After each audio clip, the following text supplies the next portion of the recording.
Our first objective is to describe the anatomy of the two branches of the autonomic nervous system. And the autonomic nervous system is also sometimes called the automatic nervous system. And that play on words is really appropriate because the autonomic nervous system is automatic, right? It's governed by the brain and spinal cord. We do not make conscious decisions about the function of the autonomic nervous system. So these systems are going to innervate most of our effector organs. We can think about the heart, we can think about our salivary glands, other glands in the body, the liver, the pancreas. We can think about the entire GI system. All of those organs and organ systems are under the influence of the autonomic nervous system, okay? This part of the peripheral nervous system operates in what is known as comparative secrecy. And comparative secrecy means that both the sympathetic and parasympathetic are going to be antagonizing each other. So let's say I'm fighting or fleeing, and a really good analogy of this is if you're in the woods, you're hiking, and you spot a bear or some other type of dangerous animal, the automatic response of your body based upon that information that is being perceived from the world around you is fight, flight, or freeze, right? To stop, to assess the environment around you, or to run. And so that is going to be the sympathetic activity. That's going to be the governance of the sympathetic division of the autonomic nervous system. And as you would imagine, it's part of the protective mechanism of our body, right? We are going to dilate the pupils to take in more light, to see what's happening, to give surveillance of our immediate surroundings. We're going to send more blood to skeletal muscles so that we can run quicker. We're going to send faster action potential impulses to the heart, to the lungs, so that we can open up the airways to bring more air in, so that we can speed up the heart rate to aid in that increased cardiac output to our muscles and so on. And so all of those functions that we are not consciously deciding upon are the instructions that are coming from the brain and spinal cord, from the integrating centers, and sending that instruction to these organs and organ systems to aid in that escape of a threat, okay? We can contrast that to the parasympathetic nervous system. So another analogy here is thinking about you having a large meal, maybe it's Thanksgiving, maybe it's Christmas, that's where we have some of the largest meals, and you're relaxing on the couch, you're stuffed, you're tired, you're going to be doing the opposite types of functions, right? You're going to be more thinking about digesting. You're going to be shunting blood away from skeletal muscles and towards your digestive organs so that they can speed up their secretions, right? The liver is going to be secreting enzymes to help break down that food. The pancreas is going to be secreting enzymes. So those glands are also under the influence of our parasympathetic control, right? And so this is what we mean by comparative secrecy. Depending on the state that the body is in, whether we're resting and digesting, or whether we're fighting, fleeing, or freezing, these two systems are going to be competing with each other. And that is to say that if I increase my sympathetic influence, by default, I'm also going to need to decrease my parasympathetic influence and vice versa. If I'm resting and digesting, I'm going to want to increase my parasympathetic instruction, but I'm also going to simultaneously decrease the sympathetic influence to these organs as well. So all of these organs are receiving dual input. They're getting instruction from both of these divisions, and they're kind of adjusting depending on what our state is and what the body needs at that time. Okay, so it's going to manage many unconscious processes, right? Our heart rate, our respiratory rate, glandular secretion, things that we do not decide upon. And these are all vital for our homeostasis, okay? Maintaining the relative proportion of these systems in terms of keeping the body at homeostasis. Okay, so homeostasis cannot at all be maintained without the input of the autonomic nervous system. And we will talk much more about some examples that highlight that. So here is a schematic, kind of an illustration that shows that comparative secrecy, that shows at the middle here how all of these glands are receiving input from both parasympathetic on the right, as well as sympathetic on the left. And so things like our lacrimal and salivary glands, so the glands of the eyes that give tears, the glands in the oral cavity that allow for salivary secretions. We've got the lungs receiving input from both of these divisions. We've got the heart receiving input to either speed up or slow down appropriately. We've got all of the GI organs, so liver, spleen, pancreas, stomach, the intestines, both large and small, the rectum.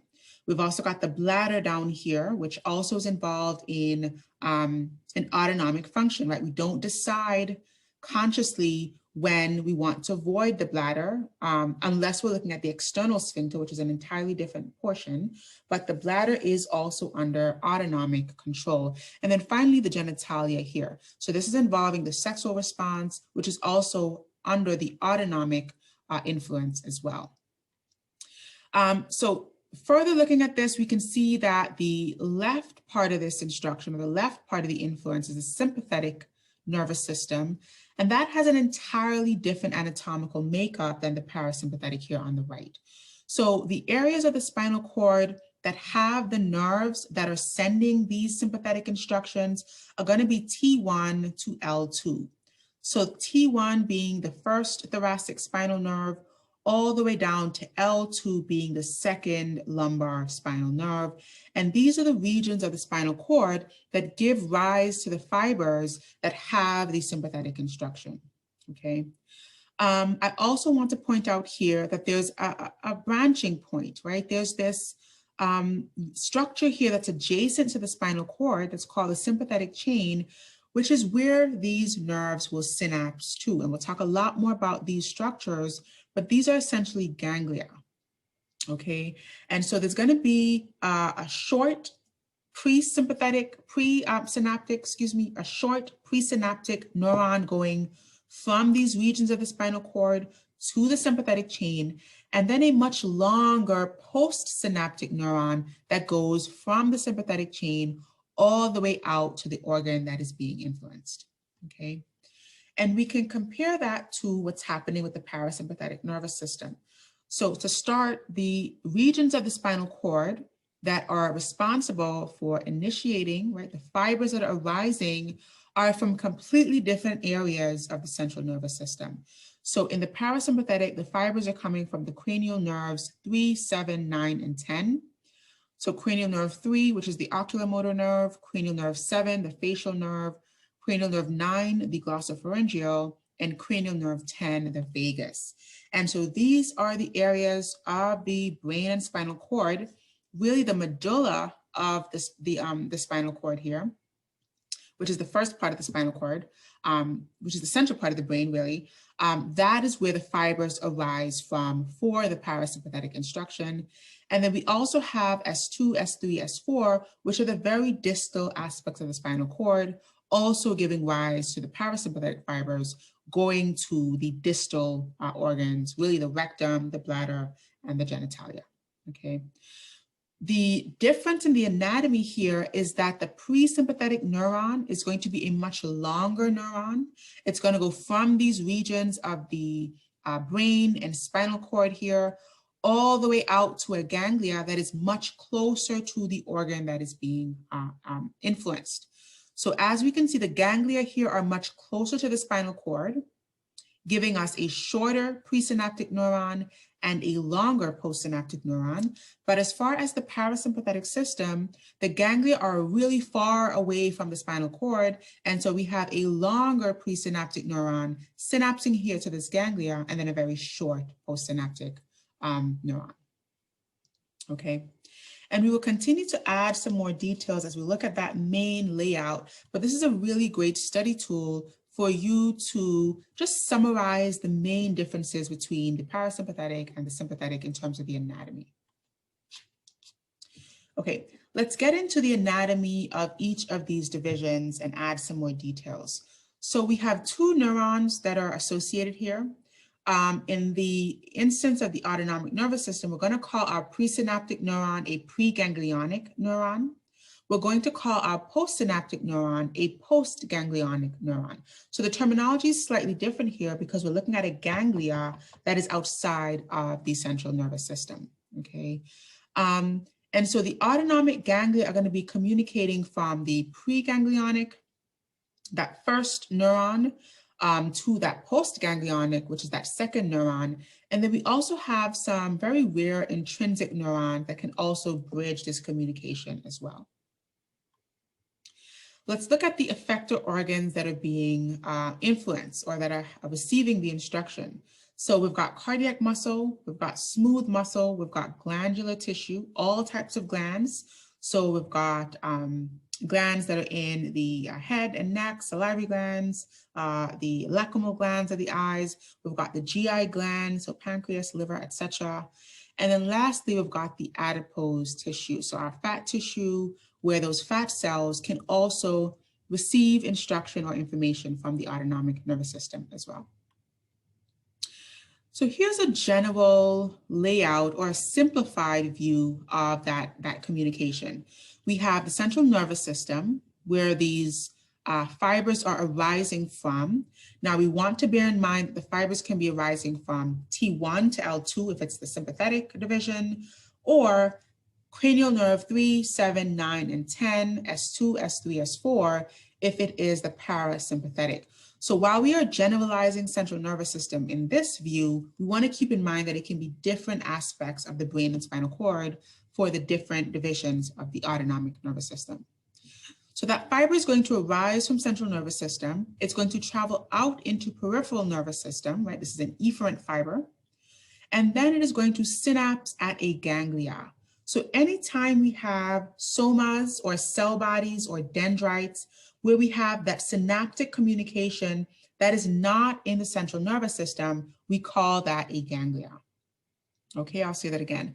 A ganglia is the synaptic communication between axon terminal and soma or cell body or dendrites that is happening outside of the central nervous system, okay? And because these are ganglionic fibers, because these are autonomic fibers, we're going to call this an autonomic ganglia, okay? So we've got our preganglionic neuron synapsing onto our postganglionic neuron at this autonomic ganglia. And then out here, we can see that the postganglionic neuron will then synapse onto our different effector organs, which again can be heart, smooth muscle, glands, or fat tissue. Okay. So let's look at a simplified illustration of just looking at the differences between sympathetic and parasympathetic. And then we'll speak a bit more about that in terms of adding on some more of the functional aspects.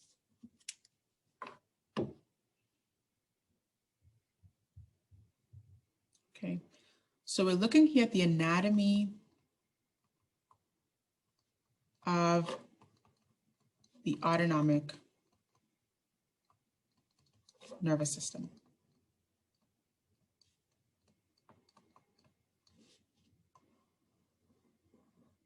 All right, and let's start out by making a distinction between sympathetic and parasympathetic, because we know from what we said so far, the anatomy is very different. All right, so at the top here, we've got sympathetic.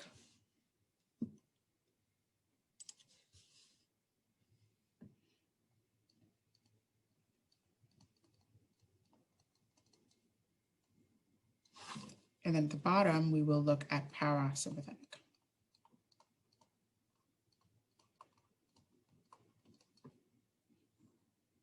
All right.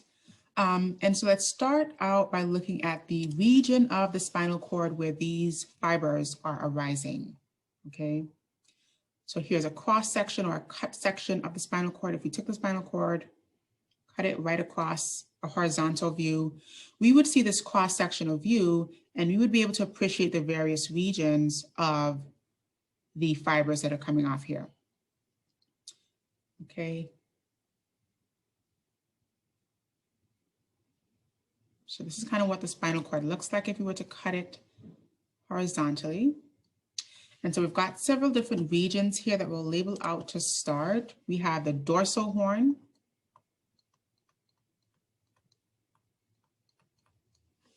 Right. We've got the ventral horn, ventral meaning anterior or front facing, dorsal meaning back. So dorsal horn, ventral horn. We've also got the lateral horn.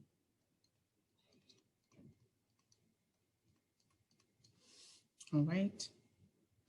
And just to remind ourselves, in the spinal cord, we had that flip-flopping of gray matter and white matter. So in the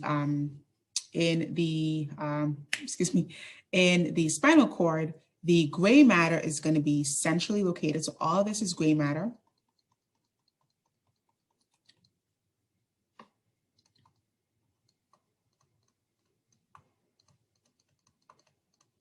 Whereas white matter is going to be this region out here. So that's the distinction between these horns and the peripheral region. So it's going to be white matter. Okay. Now, the fibers specifically for the sympathetic nervous system are coming from T1 to L2, those specific segments of the spinal cord. So T1 to L2 here. Actually, let's write that out here so it's a bit clearer. T1 to L2, spinal segments. Okay, and they're coming specifically from the lateral horn. All right, so they're arising from the lateral horn. They're then going to make their way through the ventral root and then out into the spinal nerve. So we'll talk about this communication a little bit later on. But they leave the lateral horn, they synapse out to a ganglia that is very close to the spinal cord. Okay. So this is the autonomic ganglia. And then a second neuron, our postganglionic neuron, synapses from the ganglia all the way out to our effector tissue.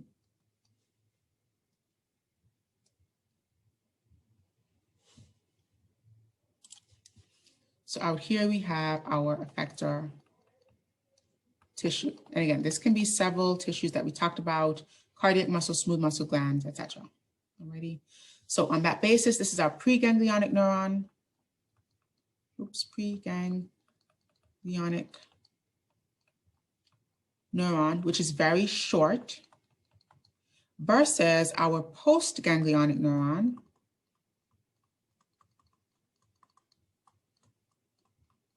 which is very long. Okay, because the ganglia is so close to the spinal cord, this first neuron is very short and the second neuron is very long. Right. Now, I also want to point out that these ganglia, the autonomic ganglia, will then group up together to form the sympathetic chain. So the collection of several different ganglia from T1 all the way down to L2 is what gives rise to that structure that's known as the sympathetic chain. Okay. Alrighty. Let's look at the parasympathetic and contrast the anatomy here. So again, taking this cut section of the spinal cord or brain, because remember, some of these fibers arise from the medulla oblongata, which is a part of the brain stem there. But for simplicity's sake, we're just going to draw it as coming from the spinal cord. And we're going to draw our same segments here. So dorsal horn, lateral horn, ventral horn.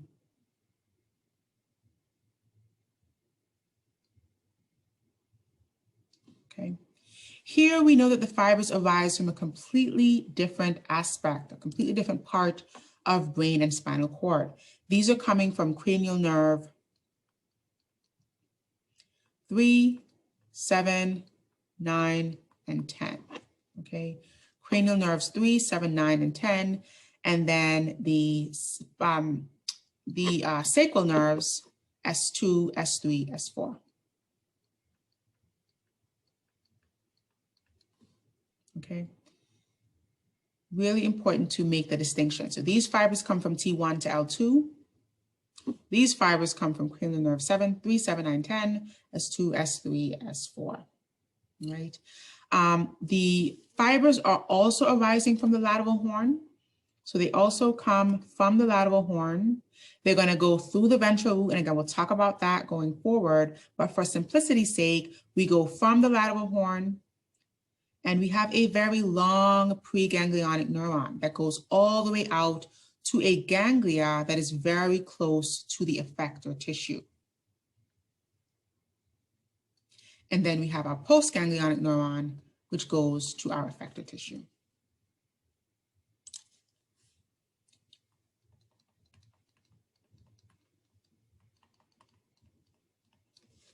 Right. So on that basis, this is our preganglionic neuron.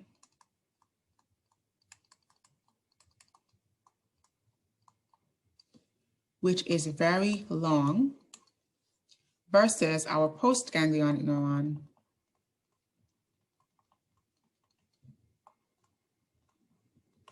which is very short. Okay.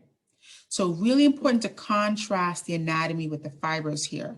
Because of the location of the ganglia, this ganglia, again, let's label this out here, it's an autonomic ganglia.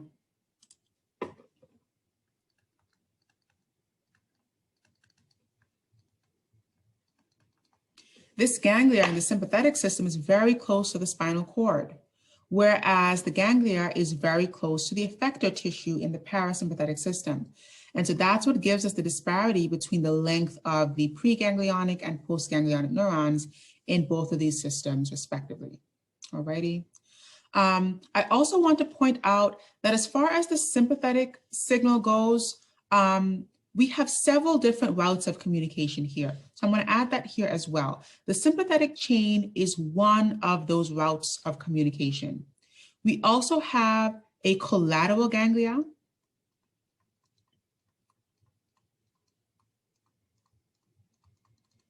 All right. And this is a ganglia that is not a part of the sympathetic chain. So I'll put in brackets here, ganglia that is not a part of sympathetic chain.